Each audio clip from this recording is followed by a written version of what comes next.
नमस्कार साथियों, मैं गड़साना तहसील उपखंड कार्यालय के सामने खड़ा हूं। यहां आज जमावड़ा है आंगनबाड़ी कार्यकर्ताओं का और लंबे समय से ये अपने मानदेय बढ़ाने को लेकर ये अपनी मांग को लेकर यहां संघर्षरत है और कई वर्षों से लंबे समय से ये मांग उठाई जा रही है। और यहां जोधपुर से इन्होंने पैदल यात्रा भी 2 महीने पहले निकाली थी और जयपुर मुख्यमंत्री अशोक गहलोत के आवास तक ये पहुंची थी। पैदल पद यात्रा इन्होंने की थी। जोधपुर महात्मा गांधी मेमोरियल हॉस्पिटल के सामने जो सर्किल है वहाँ से स्मारक के सामने से इन्होंने पद यात्रा की थी। लगभग 20 दिनों की यात्रा करने के बाद ये 20 जनवरी को पहुंचे थे ना। 20 जनवरी को जयपुर में अशोक गहलोत के आवास के सामने पहुंची थी और इनकी मांग है कि इनका जो मानदेय है वो बढ़ाया जाए। लेकिन वर्षों से इस मांग को अभी तक किसी भी सरकार ने पूरा नहीं किया, क्योंकि यहाँ पर सरकारें बदलती रही हैं। कभी भाजपा की सरकार रही है तो कभी कांग्रेस की, और फिलहाल भी कांग्रेस की सरकार है। वैसे तो महिला सशक्तिकरण की बातें करती हैं सभी भी, कोई भी सरकार जो राजस्थान में आज तक रही है, लेकिन आज तक इनकी मांग को पूरा नहीं किया गया, न तो इनको नियमित किया गया और न ही इनका मानदेय बढ़ाया गया। आइए हम ये आंगनबाड़ी कार्यकर्ता जो है यहाँ कई दिनों से जुटी हैं। 3 दिन हो गए यहाँ भी गड़साना उपखंड कार्यालय के सामने ये धरना प्रदर्शन कर रही हैं। हम उनसे बात करेंगे उनका क्या कहना और ये क्यों मांग इन्होंने उठा रखी है। हाँ जी, क्या बोलोगे आप, क्या मांग है आपकी? हमारी यही मांग है कि हमने 3 दिन हो गए यहाँ पे धरना प्रदर्शन किया हुआ है।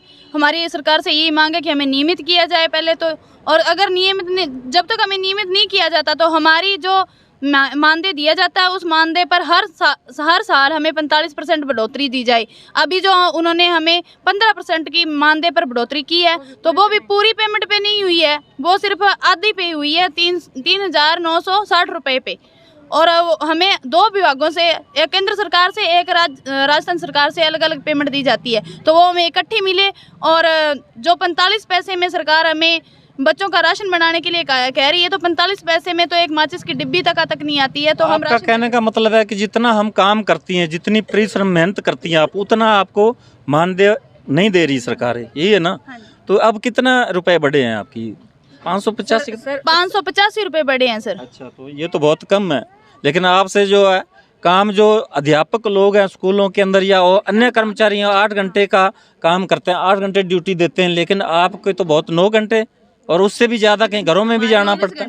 24 घंटे आंगनबाड़ी पर हमारी 4 घंटे ड्यूटी है। अच्छा। परंतु उसके बाद हमें अदर जो वर्क दिए गए हैं, ऑनलाइन का काम है और घर घर जाकर चिरंजीवी कार्ड बनाने का काम है, सैनिटरी नैपकिन ऑनलाइन करने का काम है। ये सभी काम होम विजिट है 2 घंटे का, केंद्र टाइम के बाद 2 घंटे होम विजिट करो।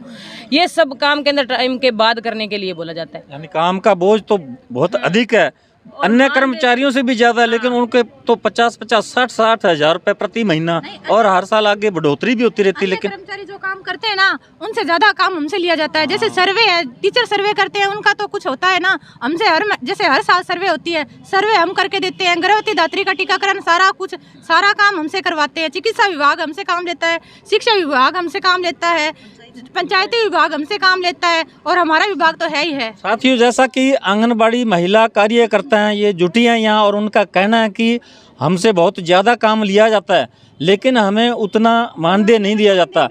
हमें सम्मानजनक वेतन मिलना चाहिए, हमें नियमित करना चाहिए, और रिटायरमेंट जैसे दूसरे अन्य कर्मचारियों को होता है और उनके बाद उनकी पेंशन योजना जो है वो पेंशन भी मिलती है, उसी तरह से सेम वही उसी तरह के हमें भत्ते मिलने चाहिए, पेंशन मिलनी चाहिए, नियमित किया जाना चाहिए। और कितने साल हो गए ये आपकी मांग आपने उठा रखी है? 2011 से सर हमने मांगे शुरू की थी। 2018 में सरकार ने हमें 12-13 वर्ष हो गए लगातार। हाँ सर मैं आपको बताना चाहती हूँ कि हम 20 दिन हमारी बहनें पैदल चली, आखिरकार वो जयपुर पहुंची। तो देखो सरकार को कितना असर हुआ कि ओनली, मुझे तो परिवार में बताते हुए शर्म आती है कि हमारा 585 रुपये मानदेय में इजाफा किया सरकार ने। कितना 13-14 साल हो गए संघर्ष करते हुए, लेकिन मानदेय बढ़ाया 500-600 रुपए। और कितनी मेहनत करती हैं, लेकिन जैसा कि सरकार हर चुनावों के समय वादे करती है, और वो इसका मतलब वो तो झूठ बोलते हैं जब कहते हैं महिला सशक्तिकरण के वादे करती हैं, प्राइमरी तौर पर इनको सशक्तिकरण किया जाए महिलाओं का, लेकिन वो महिलाओं का बात है नहीं असल में। महिलाओं ये तो शोषण हो रहा है ना। महिलाओं का सशक्तिकरण सरकार कर रही होगी। और क्या कहेंगे? सर हमारा शोषण हो रहा है। मैं सन 98 की लगी हुई हूँ। हमें जो पोशाक दे रहे हैं वो भी घटिया है। बोलते हैं तो ले जाने को कोई महिलाएं लेने नहीं आती। काम इतना लिया जा रहा है, जैसे ये ऑनलाइन काम, ऑफलाइन काम सारा बढ़ा दिया। मानदेय के नाम पर कुछ नहीं है, कुछ नहीं दे रही सरकार। जो बढ़ाया वो नहीं के बराबर है, जो मिलता है वो भी हमें टुकड़ों मिल रहा है। नहीं तो आपने अभी जो ज्ञापन दिया तहसीलदार साहब को दिया, उपखंड अधिकारी, तो उन्होंने क्या बोला, क्या आश्वासन दिया? कोई नहीं, हर बार सरकार हमारी कोई सुनाई नहीं करे। हम 2 दिन हो गए यहाँ धरने बैठे हैं, कोई नहीं आया, हमें सुध लेने नहीं आया हमारी कोई हमारी। नहीं तो अब तो ये चुनावी वर्ष चल रहा है, तो उसके लिए आपने कोई संघर्ष का क्या रोड मैप, क्या रणनीति बनाई आगे? हमारी मांगे सर पूरी नहीं होंगी, हम यहीं धरने पर रहेंगे, लगातार लागू रहेंगे। 2018 से ना 2018 के घोषणा पत्र में भी सरकार ने हमें वादा किया था कि हमें परमानेंट करेंगे, आएंगे तब नियमितीकरण का नियम बनाएंगे, पर आज तक कुछ सुनवाई नहीं हुई। यहाँ तो कांग्रेस की सरकार ये मोदी पर ब्लेम लगाते हैं कि वो जुमलेबाज है, तो ये भी जुमले ही सुनाते हैं।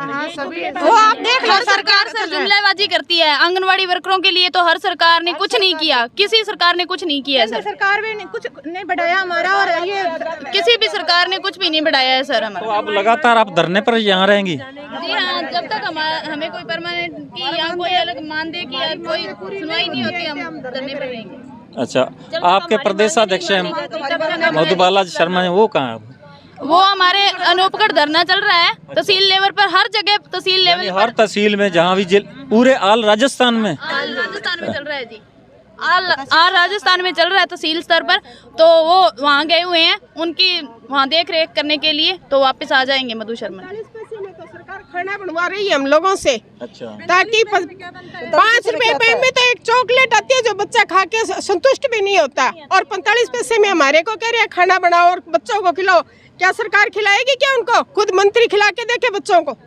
महिला की तो परिवार में भी एक बहुत बड़ी जिम्मेदारी होती है, घर का, रसोई का, किचन का, बच्चों को पालना और उनको तैयार करके स्कूल भेजना। इनका इतना काम होने के बावजूद भी वो स्कूल में भी ड्यूटी देती हैं। और घर का काम सरकार भी इस बात को मानती कि महिला जो घर परिवार में एक मुखिया की भूमिका निभाती है, लेकिन सरकार जो इनकी जो मांग है, वो आपकी जो मांग है उस पर ध्यान नहीं दे रही है। हम घर का काम तो हम तो भूल ही गए। हम तो 24 घंटे काम कर रहे हैं, फिर भी काम के बिना हमें दाम ही नहीं मिल रहा है सर। तो अभी चुनावी वर्ष है, तो अब सरकार नहीं मानेगी तो फिर तो मुश्किल है। निश्चित धरना देंगे हम तो, जयपुर में धरना देंगे। हाँ, लंबा धरना चलेगा, हम वोट हड़ताल करेंगे। हमारे आंगनवाड़ी पे लोकेशन चालू कर रखी है, भैया टाइम पे पहुंचते हैं या नहीं पहुंचते। साथियों, जैसा कि आपने सुना, महिला कार्यकर्ता, आंगनबाड़ी महिला कार्यकर्ता यहाँ काफ़ी संख्या में जुटी हैं और उनका दिल का दर्द आपने सुना। अब ये सरकार के गेंद पाले में है कि सरकार क्या करती है। चुनावी वर्ष है, अगर इस मांग को नहीं माना जाता, उनको नियमित नहीं किया जाता और मानदेय नहीं बढ़ाया जाता, तो निश्चित तौर पर सरकार को नुकसान होगा, क्योंकि ये चुनावी वर्ष है और 2-4 महीने बाद चुनाव होंगे और उस समय सरकार को खामियाजा भुगतना पड़ सकता है। आपका बहुत बहुत शुक्रिया। यदि आपने हमारे हिटप्रिंट न्यूज़ टीवी चैनल को अभी तक सब्सक्राइब नहीं किया तो आप सब्सक्राइब कर लें। आपका धन्यवाद। राम राम, सत श्री अकाल।